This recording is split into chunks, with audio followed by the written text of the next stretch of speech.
It's a pleasure to have you once again tonight on the Link edition for this week. Thank you for always joining us. We pledged to give you information you can use. There's a lot of stuff that we can talk about here, but if it's not usable, you will not hear it here. Also, it's a place for opportunities, and we promise to stick to that. Opportunities and information you can use in your business. Tonight we're discussing investments. And my guest tonight is Mr. Joseph Erwaru, an independent financial advisor, and has formerly worked with the World Bank. If some of you know the IFC, Uganda Development Bank. And he's qualified to speak about what he is going to tell us. Joseph, welcome. Thank you very much, Sam. And I'm pleased to be here. All right. And talking to viewers. Absolutely. Tonight we're discussing passive investment. Somebody says passive investment. The idea we think is money is going to be active for me to make money, but you are saying it's passive investment. Please explain to us what is passive investment. Thank you, Sam. So to start with, let me say, for an average active investment, you need a lot of time. You need time to market your products. You need time to manage your personnel. You need time to sort out your taxes. You need time to keep records. Time, and you need a lot of skill to be able to succeed. But what if you don't have that time? Absolutely, I don't have time. Absolutely. So think about yourself, Sam. You are here working from about 8 in the morning to maybe 5, 6. No, to 9 o'clock. There you go. Think of a medical doctor who is on call 24 hours. Okay? He or she doesn't have that kind of time. Absolutely. But that doesn't mean that he or she cannot invest. He or she can invest, but you will then need an investment or an asset which doesn't require that amount of time. It doesn't even require so much skill. You don't need to spend time studying, trying to get information. But as you continue doing your work, as your investment, as your assets continues generating income, generating returns for you. Let money work for you. Exactly. As your money works for you. That is what we call a passive investment. Very interesting. Thank you. You put the money there and the young people say you chill. Yes. Okay. Yes. What are the best passive investment options that come to mind that a Ugandan could put their money in? Good. Thanks for that question. So let me break them into 3 broad categories. So the first category of what I would call a passive investment is what we call fixed income assets. Right? So these are assets where the rate at which you earn is usually determined. Predetermined. Exactly. So think about a bond. And we can talk about the details of a bond maybe on another show. Day, yes. Exactly. But think about a bond. Think about a fixed deposit in a bank. Think about a treasury bill. So these investments have a fixed rate of income, rate of earning determined beforehand as part of a contract. So that would be an excellent example of what we call a passive investment. You just put your money in the bond and you wait for every 6 months you get an income. Similar with treasury bills and other fixed income assets. The second category would be what I would call risk assets. So I'm talking about shares. I'm talking about in other lingo they call them equities, but they're basically shares. In other words, you can buy a stake in a company. You can buy some ownership of a company. through shares. Okay. And you basically sit back, you let management take care of the rest. Somebody else is managing. Someone else's business. Remember, the essence of passive investment essentially is that you are outsourcing the management of your money. Absolutely, you are outsourcing that. You are outsourcing that business. Yeah. The third category of a passive investment sum would be what we call collective investment schemes. Okay. So here you have what we call asset managers. Okay. And we have several in this town, or fund managers for that matter. Yeah. What they do is to manage your money on your behalf. They will invest on your behalf, right? So all you do, deposit money with them. Of course, talk to your financial advisor. There are different types of collective investment scheme products. Okay. But basically, the most common one is money markets. Okay. Okay. Again, we shall find time to talk about that another time. Yeah. And then you sit back. They will manage that money for you. They will invest that money on a daily basis for you and credit your account with the interest as and when it falls due. So they will invest in bonds, in treasury bills, in usually safe assets. So you don't need to lose a lot of sleep about how safe your money is. Right. So again, that would be the other form of a passive asset or a passive investment that we have in our country. People perceive that some of those investments, options you mentioned, require they are for the rich. Is that the correct perception? Very far from it, and I'm glad you've asked that question. So we need to demystify that.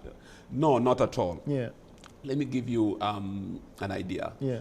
The minimum amount of money you need to invest in a bond, for example, is 100,000 shillings. Can you imagine? Exactly.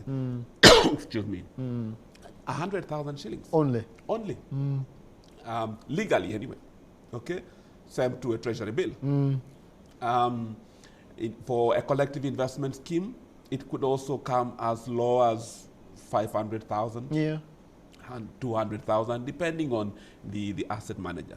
Okay, so basically, as far as I am concerned, those are amounts of money that the average many Ugandan, people have. Absolutely. Yeah. So the myth that you need to be Mugaga, you need to be you need to be a tycoon is just that, a myth. It is not truth. Absolutely. Yeah. So in other words, I take from you, before you conclude about these things, find out first. Exactly. All right. What will it take to get the best of my investment in these vehicles? What does it take me to get the best out of my money when I invest it in these places? Thank you, Sam. So what it takes would be basic, I would call them common sense things that we need to do, but we rarely think about them. Actually, we think about these issues when I tell you with regard to active investment, but much less with passive investment. So number one, just like with passive investment, you want to maximize your profit, Absolutely. Isn't it? Yeah. Now, the equivalent of profit for a passive investment is basically interest, isn't it? Okay? Yeah. So, rate of interest. So, the first thing you want to do is to try and get the best rate of interest that you can find in town. How do you do that? Number one, negotiate with the provider. Many people, for example, taking fixed deposit, don't think that you can negotiate. You negotiate that rate. How do you negotiate that rate? So one thing you can do is look at the inflation rate. Okay? Bank of Uganda always... We are now at 10%. Exactly. We are now at 10%. So if someone is giving you 5%... I am at a loss. You are making losses. Yeah. Okay? So you want to make sure that at the very minimum, you are at least going to get a rate which matches inflation. But so number one is the rate and negotiation. Yeah, negotiate the rate. Number two, well, besides negotiating the rate, do some window shopping. Okay, compare and things. So number two, I call it price hunting. Absolutely. Number two, Sam, The opposite or side by side with the rate is the cost of your investment. Yeah. Okay, you know, they are usually what we would call hidden costs. Fees. Fees, and those are very common, especially in the passive investment world. Okay, they might not tell you that, hey, by the way, the management fees will be Management so fee. They might not. No one might tell you, hey, the taxes, by the way, are so much. And, well, you don't control the taxes, but at least You should know. You should know, number one, but you can shop around. There could be different products with different tax exposures. Okay. So, you know, talk to your financial advisor to advise you on matter. Anyway, so check the Cost. hidden, especially the hidden costs. Okay, and now number two or Number 3. number 3, the other thing that you need to do Yeah. is to do what we call compounding. Now, that's a big term. Okay. Compounding essentially means reinvesting your income. Okay? Now, so the best passive investment is one which automatically reinvests your income. It's like a rotation. You Exactly. make the money, but you invest it again. You reinvest it. So that accelerates the rate of growth of your income. Now, when you reinvest or when you compound your income, Yeah. there are a few factors which determine that. So, number one, time.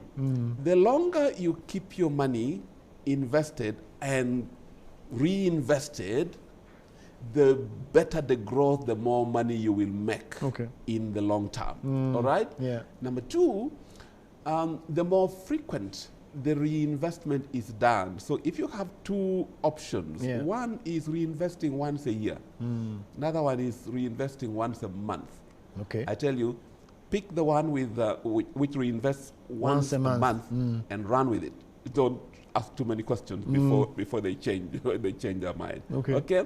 So those are some of the factors of compounding, but make sure that your investment, if you can find an investment which compounds, that's probably the best passive investment that you are ever going to get. I'm going to bring you back here and you talk about the compounding element. And what I take away from everything you have said now, lastly, is that you also need to be patient. Yes. Patience is a virtue in order to let these things work for you. Precisely.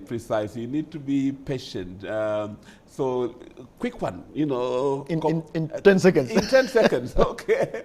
So, if you give your investment, so if you are earning a certain amount of, a certain rate, okay, if you take that rate, suppose it is 12%.